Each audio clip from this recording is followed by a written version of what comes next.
भागलपुर में पूर्वी बिहार के सबसे बड़े सरकारी अस्पताल मायागंज में इमरजेंसी वार्ड के बाहर अव्यवस्थित बाइक पार्किंग लंबे समय से बड़ी समस्या बनी हुई थी, जिसे रिसेंट बिहार ने प्रमुखता से दिखाया। इससे न केवल मरीजों के परिजनों को परेशानी हो रही थी, बल्कि इमरजेंसी मरीजों को लेकर आने वाली एम्बुलेंस को भी वार्ड तक पहुंचाने में बाधा आ रही थी।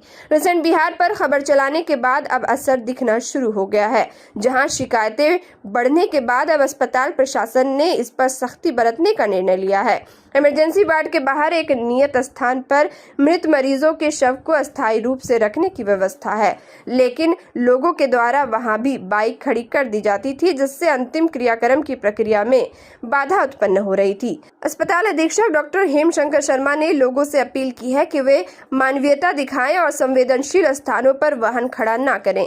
डॉक्टर हेमशंकर शर्मा ने बताया कि संबंधित अधिकारियों को निर्देश दिया गया है कि लोगों को पहले निवेदन पूर्वक समझाया जाए। यदि इसके बावजूद वे नहीं मानते हैं तो उनके खिलाफ कानूनी कार्रवाई की जाएगी। उन्होंने कहा कि यह केवल ट्रैफिक व्यवस्था का नहीं बल्कि मरीजों की जान से जुड़ा मामला है। अव्यवस्थित पार्किंग के कारण कई बार एम्बुलेंस समय पर इमरजेंसी गेट तक नहीं पहुंच पाती, जिससे गंभीर परिणाम हो सकते हैं। हाथ जोड़ के उन लोगों को रिक्वेस्ट करना है, लेकिन अगर कोई आदमी अड़ जाएगा तब तो हमको कानून का सहारा लेना पड़ेगा उस तरह से, क्योंकि ये तरीका सही नहीं है। किसी के साथ कोई घटना हो सकती है, किसी के भी बॉडी आती है डेथ होने के बाद, वो तुरंत सब लोग नहीं ले जा पाते हैं, वेट करते हैं घर वालों के आने जाने का। तो ऐसी जगहों को आप, कोई बस की सीट नहीं है कि आप लूट के बैठ रहे हैं। क्यों लूट रहे हैं भैया? वो तो लावारिस लाशों को मैंने आदर देने के लिए कि उनको परिवार को, उनके समाज को उनका स्थान सही रहे, वो देने के लिए मैंने वहाँ पे रखा हुआ है। तो कृपा करके अनुरोध है, वहाँ पे नोटिस भी लगा हुआ है, फिर और नोटिस हम लोग परमानेंटली लगवा देंगे, फ्लैक्स लगवा देते हैं कि कृपया यहाँ पर इतनी दूर तक जो शेड हमारा बना हुआ है वहाँ पे न रखें अपनी गाड़ियाँ उसके।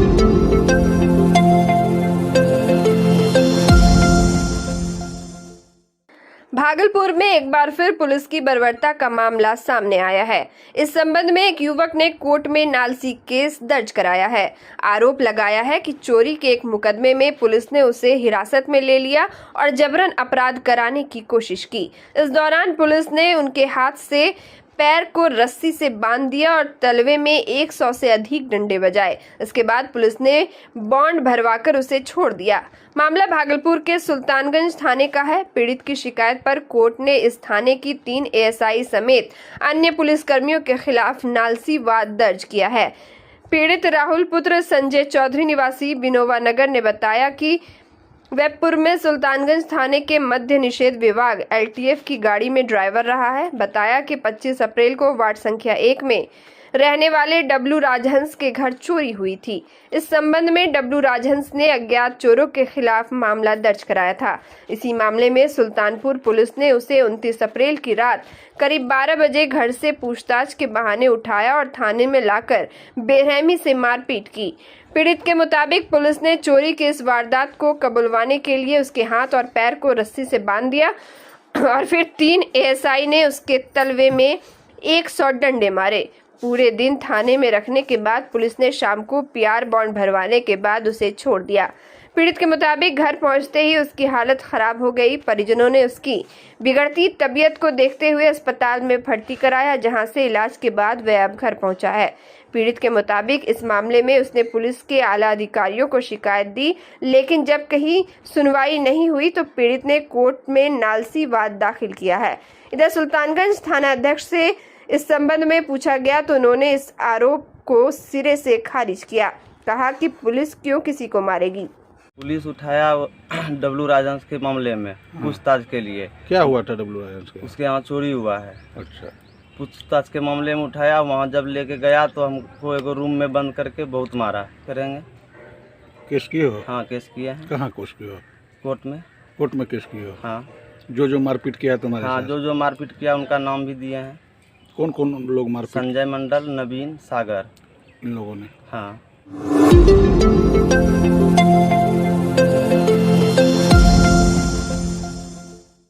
भागलपुर के बिहपुर विधानसभा से भाजपा के विधायक इंजीनियर शैलेंद्र का एक वीडियो सोशल मीडिया पर वायरल हो रहा है। वायरल वीडियो में उन्होंने पहलगाम हमले को लेकर आयोजित एक शोक सभा में विवादित बयान दिया है। बिहपुर विधायक इंजीनियर शैलेंद्र ने कहा कि पहलगाम हमले में 27 हिंदू मारे गए, लेकिन मुसलमान ने कैंडल नहीं जलाया।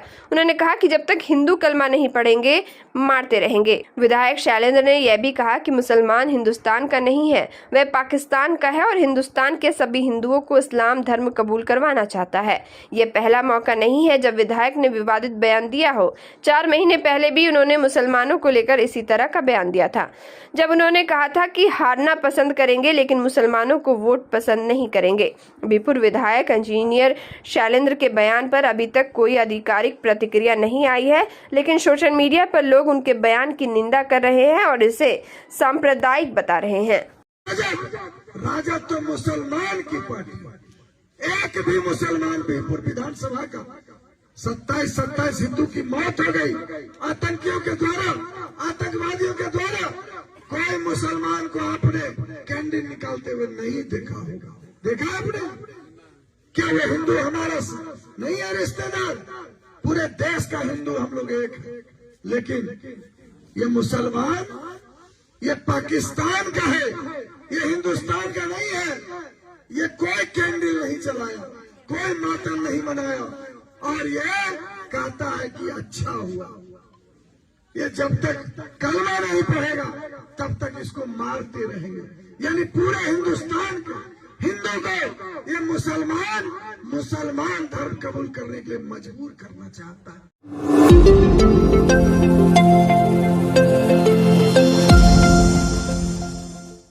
भागलपुर के मायगंज अस्पताल में डिप्लोमा इन फार्मेसी सत्र 2021-23 के छात्रों की ट्रेनिंग पूरी हो गई है। इसके बाद भी उन्हें सर्टिफिकेट नहीं दिया जा रहा है। छात्रों का आरोप है कि उन्होंने निर्धारित 3 महीने की ट्रेनिंग पूरी की, फिर भी अस्पताल प्रशासन ने 89 दिन की उपस्थिति बताते हुए सर्टिफिकेट देने से इनकार कर दिया। सर्टिफिकेट नहीं मिलने से उनका फार्मेसी काउंसिल ऑफ इंडिया में रजिस्ट्रेशन अटक गया है। छात्रों का कहना है कि पीसीआई के 2020 रेगुलेशन के अनुसार 500 घंटे की ट्रेनिंग सरकारी अस्पताल में अनिवार्य है, जिसे उन्होंने भागलपुर के मायगंज अस्पताल में पूरा किया। छात्रों ने यह भी बताया कि अस्पताल में कुछ स्टूडेंट्स ने मार्च मई तक सेवा दी, लेकिन बावजूद इसके उन्हें एब्सेंट दिखाकर सर्टिफिकेट देने से इनकार कर दिया गया। छात्र अब्दुल कलाम ने कहा कि हम 22 लोग हैं जो नियमित रूप से ट्रेनिंग के लिए उपस्थित होते हैं।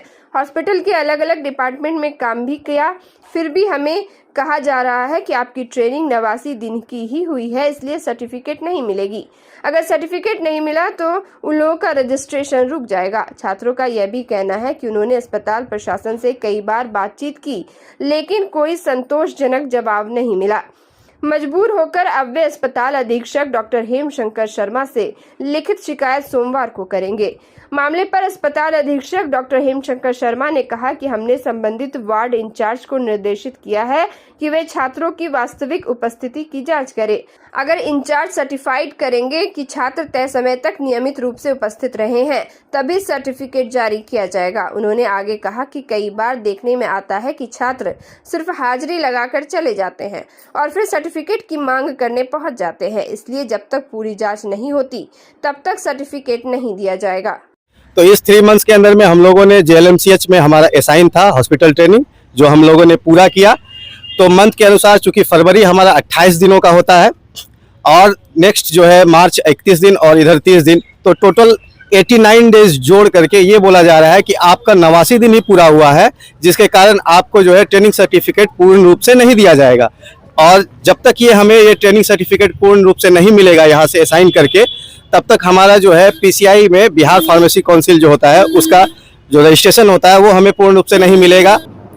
इनकी ट्रेनिंग के लिए मैंने जो इंचार्ज होते हैं वार्ड के, उनको कुछ दिनों पहले भी लगाया था और उसमें कई सारे कहीं दिखाई नहीं पड़े। जो जगह निर्धारित थी उनकी कि जहाँ उनको रहना है, काम करना है, वहाँ भी उसमें से कई लोग दिखे नहीं। तो एग्जैक्ट पोजीशन उनकी क्या थी, वो यहाँ प्रेजेंट थे या नहीं थे, क्योंकि ऐसी घटना सुनने में आई है कि लोग यहाँ आते हैं, हाजिरी बनाते हैं और काम नहीं करके निकल जाते हैं अपना, अब बाद में सर्टिफिकेट लेने के लिए सारे पहुँच जाते हैं। तो मैंने कहा है व्यवस्था के तौर पर कि जो सिस्टर इंचार्ज हैं या जो वार्ड इंचार्ज हैं, वो जब तक सर्टिफाई नहीं करेंगे उनका अटेंडेंस को, तब तक मैं सर्टिफिकेट इशू नहीं करूँगा। क्योंकि ये इतना बड़ा अस्पताल मैं अकेले घूम घूम कर नहीं देख सकता हूँ। तो हमारी जो व्यवस्था है उसके तहत हमारे कर्मचारी हैं, हमारे सहायक हैं, सहयोगी हैं, जिनका काम है ये देखना कि वो अपनी जगह पर काम कर रहे हैं या नहीं कर रहे हैं। जैसे किसी विभाग का विभागाध्यक्ष हमें लिख कर भेजता है कि ये डॉक्टर उपस्थित है, तो मैं इनकी हाजिरी बना के उनको वेतन देता हूँ। तो इनको सर्टिफिकेट भी देने के तौर पे तो वही बात हो जाती है ना, आप सर्टिफिकेट लेके चले जाओगे, आपने कुछ सीखा ही नहीं, जाना ही नहीं, तो बदनामी तो हमारे यहाँ के इंस्टीट्यूशन की।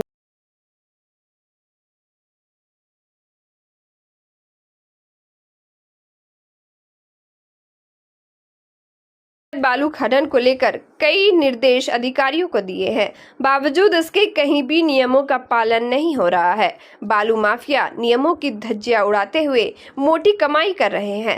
गंगा किनारे सफेद बालू का खनन कर रात के अंधेरे में ट्रैक्टर पर लोड करवाते हैं और मोहल्ले के बीच से तेज रफ्तार ट्रैक्टर लेकर गुजरते हैं। जोगसा थाना इलाके के मानिक सरकार मोहल्ला वासी पिछले कई महीनों से परेशान है। मानिक सरकार घाट से बालू माफिया रात के अंधेरे में बालू लेकर जाते हैं। पुलिस को इसकी सूचना दी गई, बावजूद इसके कोई कार्रवाई नहीं हो पाई। जब मोहल्ले के लोगों का सब्र का बांध टूटा तो रात में आक्रोशित होकर ट्रैक्टर को रोककर हंगामा करने लगे। पुलिस भी थाने से 1 किलोमीटर की दूरी 1 घंटे तक तय कर पाई और जब तक वहां पहुंची तो ट्रैक्टर चालक का लाइसेंस देखा और खाली ट्रैक्टर को निकलवा दिया, लेकिन किसी तरह की ठोस कार्रवाई नहीं की गई। ऐसे में बालू माफियाओं का मनोबल क्यों न बढ़ेगा। मोहल्ला वासियों के आक्रोश को देखते हुए बालू माफिया भी अपनी गलती मानकर वहां से निकल गए। बालू माफिया सवालों का जवाब नहीं दे सका।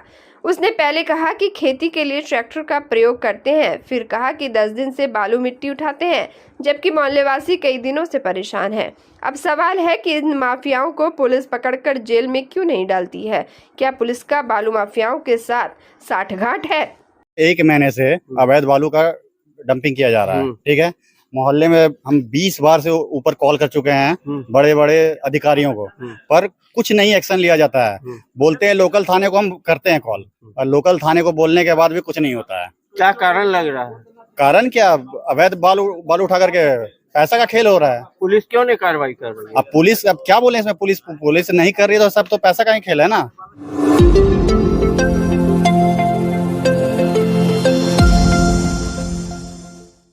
भागलपुर में आगामी 4 मई को खेलो इंडिया यूथ गेम 2025 के तहत तीरंदाजी प्रतियोगिता आयोजित की जानी है, जिसको लेकर जिला प्रशासन एवं पुलिस प्रशासन की ओर से तमाम तैयारियां जारी है।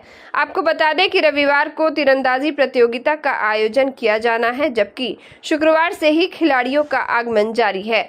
जिलाधिकारी डॉक्टर नवल किशोर चौधरी स्वयं पूरे कार्यक्रम की मॉनिटरिंग कर रहे हैं। शहर में ट्रैफिक व्यवस्था को लेकर यातायात डीएसपी आशीष कुमार सिंह ने बताया कि खेलो इंडिया यूथ गेम के तहत भागलपुर को मेजबानी करने का मौका मिला है। इसके लिए यातायात पुलिस की तमाम तैयारियां कर ली गई है। उन्होंने कहा कि प्रतियोगिता में भाग लेने वाले खिलाड़ियों के लिए ट्रैफिक गाड़ी की व्यवस्था की गई है, जो उन्हें सीधा ठहरने की जगह पर लेकर जाएगी। वहीं तीरंदाजी का क्षेत्र सैंडल्स कंपाउंड मुख्य द्वार के बिल्कुल नजदीक है, जिसको मद्देनजर रखते हुए आम गाड़ियों की अंदर में पार्किंग बाधित रहेगी।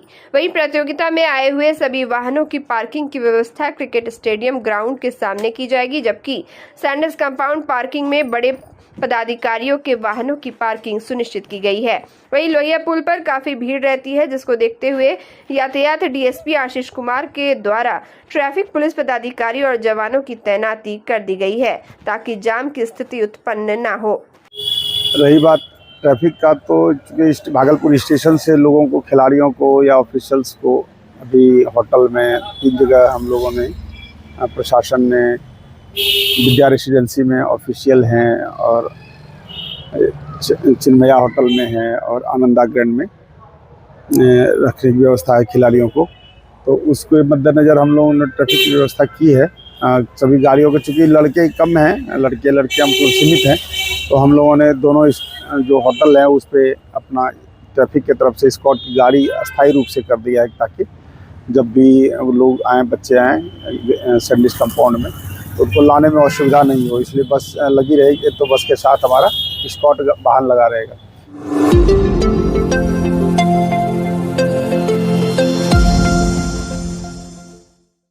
भागलपुर के जवाहरलाल नेहरू मेडिकल कॉलेज अस्पताल के टीबी एंड चेस्ट विभाग के एमडीआर वार्ड में एमडीआर मरीजों के लिए नई दवा बी-पॉल-एम रेजिमेन का शुभारंभ शनिवार को किया गया। इस दवा के आने से एमडीआर मरीजों को अब 1.5 साल के बजाय केवल 6 महीने तक ही दवा खानी पड़ेगी। उद्घाटन कार्यक्रम में मायगंज अस्पताल अधीक्षक doctor Hemshankar Sharma, civil surgeon doctor Ashok Prasad, जिला यक्ष्मा पदाधिकारी doctor Dinanath, doctor D P Singh समेत टीबी एंड चेस्ट विभाग के विभाग अध्यक्ष डॉक्टर वीरेंद्र कुमार शर्मा सहित कई चिकित्सक मौजूद थे। नई दवा आने से एमडीआर मरीज को काफी राहत मिलेगी और उनके इलाज में सुधार होगा। देखिए, आज के परिप्रेक्ष्य में बात यह है कि हम लोग सब लड़ाई लड़ रहे हैं टीबी के लिए। हम लोग का एंड टीबी प्रोग्राम है जो प्रधानमंत्री के द्वारा इसकी योजना शुरू की गई थी। हम लोग सब उसके साथ हैं और हम लोग का उद्देश्य है कि टीबी को हम लोग समूल ख़त्म कर देंगे। लेकिन सबसे बड़ी अड़चन आ रही थी उसमें कि मल्टी ड्रग रेजिस्टेंट टीबी, इसको एमडीआर टीबी कहते हैं। उसके लिए हमारे पास जो दवाइयाँ थी बीटाक्विलिन के साथ, वो हम लोग 6 महीने के रेजिमेन में यूज़ कर रहे थे। ये जो दवा आ गई है नई वाली, तो बी-पॉल-एम जिसको बोलते हैं, एक मॉक्सीफ्लॉक्सासिन इसमें जुड़ गया है। तो ये दवा जोड़ने के बाद ये रेजिमेंट शॉर्ट होकर 4 महीने का हो जाएगा। 4 महीने इंटेंसिव मॉनिटरिंग में पेशेंट रहेगा हमारे, तो हम लोग उसको जड़ से समाप्त कर सकेंगे। क्योंकि टीबी एक ऐसी बीमारी है जो हर 1.5 मिनट में एक मौत के लिए जिम्मेदार है अपने देश में। आप समझ सकते हैं कि कितने भयावह सिचुएशन है। हम लोग बड़ी बड़ी बातें करते हैं दूसरी बीमारियों के लिए, हम लोग HIV की बात करते हैं, हम लोग कोविड की बात देख चुके हैं, लेकिन उसमें भी उतनी मौतें नहीं हो सकती जितनी टीबी में हो रही है। ये चुपचाप आदमी को अपने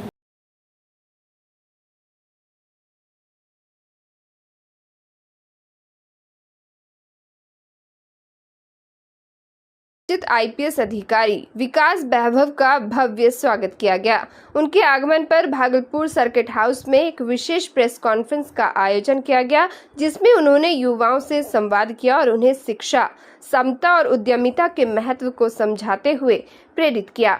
विकास वैभव ने अपने संबोधन में लेट्स इंस्पायर बिहार अभियान पर विस्तार से चर्चा की और कहा, हम सब मिलकर बिहार को प्रेरित कर सकते हैं। जरूरत है तो एक सकारात्मक सोच और साझा प्रयास की। उन्होंने युवाओं को अपने लक्ष्यों को प्राप्त करने के लिए प्रेरित किया और उन्हें अपने सपनों को पूरा करने के लिए कड़ी मेहनत करने के लिए प्रोत्साहित किया। उनके भागलपुर पहुंचते ही लेट्स इंस्पायर बिहार के सैकड़ों युवा युवतियों ने उनका पुष्पगुच्छ, अंगवस्त्र और मोमेंटो देकर स्वागत किया।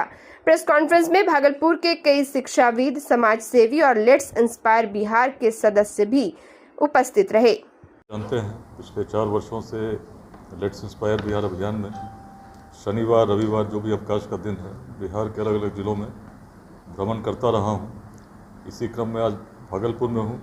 भागलपुर से एक विशेष लगाव इसलिए भी है चूँकि करियर का प्रारंभ यहीं से हुआ और बाद में DIG के रूप में भी यहाँ पर सेवा देने का अवसर मिला।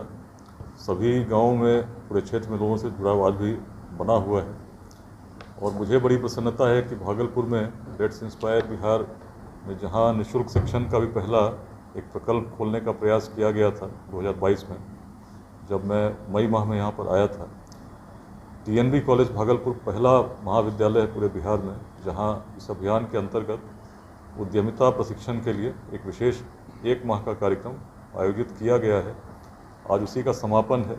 इस पूरे अभियान की दृष्टि यही है कि हमारे यूथ बड़ी संख्या में स्टार्टअप्स की ओर जाएं, उद्यमिता की ओर बढ़ें, जिससे कि और लोग भी प्रेरित हों। एक ऐसा इकोसिस्टम हम बना सकें जिससे अधिक से अधिक रोजगार का सृजन हमारे यूथ जॉब क्रिएटर्स बन के कर सकें और बिहार में जो पलायन की समस्या है उसके लिए एक बड़ी क्रांति उद्यमिता की हम लोग ला सकें। लक्ष्य भी बड़ा स्पष्ट है, 2047 तक एक विकसित बिहार का निर्माण।